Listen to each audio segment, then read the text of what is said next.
com Edilene Lopes. Edilene Lopes, os protestos do fim de semana podem de fato barrar o avanço do projeto da dosimetria no Senado? Bom dia.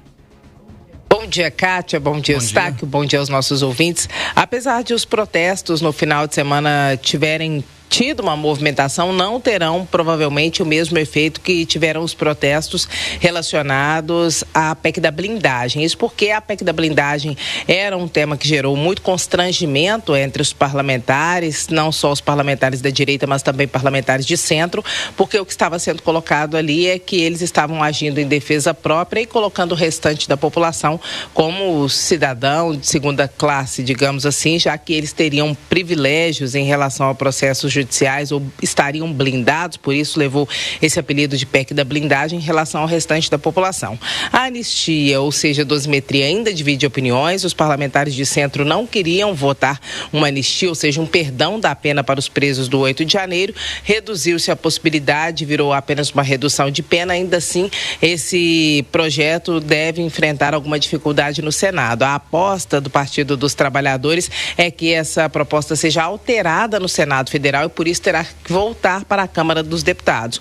Pode até ser votada essa semana no Senado, essa manifestação do final de semana não barraria a pauta, já que da última vez, vamos lembrar que na PEC da blindagem, Davi Alcolumbre arquivou, não colocou em votação. Isso não deve acontecer em relação à dosimetria, esse projeto deve ser votado, mas como deve sofrer alguma alteração por parte dos partidos de centro ou da base do presidente Lula, tem que voltar para a Câmara dos Deputados, que é a casa de origem, e aí essa votação em definitivo ficaria para o ano que vem. Não enterra o projeto de anistia de dosimetria, mas possivelmente atrasará essa votação no Congresso Nacional. Kátia Eustáquio. Oi, Edilene. Mudando de assunto, a intervenção militar dos Estados Unidos na Venezuela deve ser discutida no Mercosul?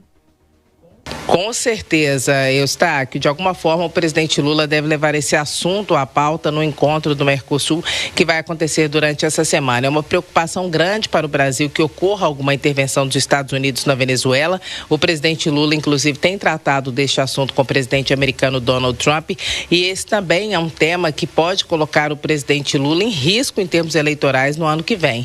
Isso porque nós sabemos ainda há um antipetismo muito forte no Brasil e há muitos daqueles que acreditam que a defesa da Venezuela não deva ser feita, só que o presidente Lula defende a soberania nacional, ou seja, de forma nenhuma poderia haver intervenção dos Estados Unidos na Venezuela, independente da posição do presidente venezuelano, que é considerado um ditador, Nicolás Maduro. A própria nação brasileira, o próprio governo atual reconheceu ou não reconheceu as últimas eleições que foram realizadas no país como eleições válidas. Então, no ano que vem, o presidente Lula deve fazer a seguinte defesa: sou contra a invasão das terras, a intervenção, porque isso fere a soberania nacional, mas não apoio o governo de Nicolás Maduro. De qualquer jeito, se houver uma intervenção e o Brasil tiver que tomar partido da Venezuela, a situação fica complexa para o presidente Lula, porque a oposição vai levar esse assunto para o debate eleitoral e isso pode gerar, sim, um problema para o presidente que tenta a reeleição, pode, inclusive,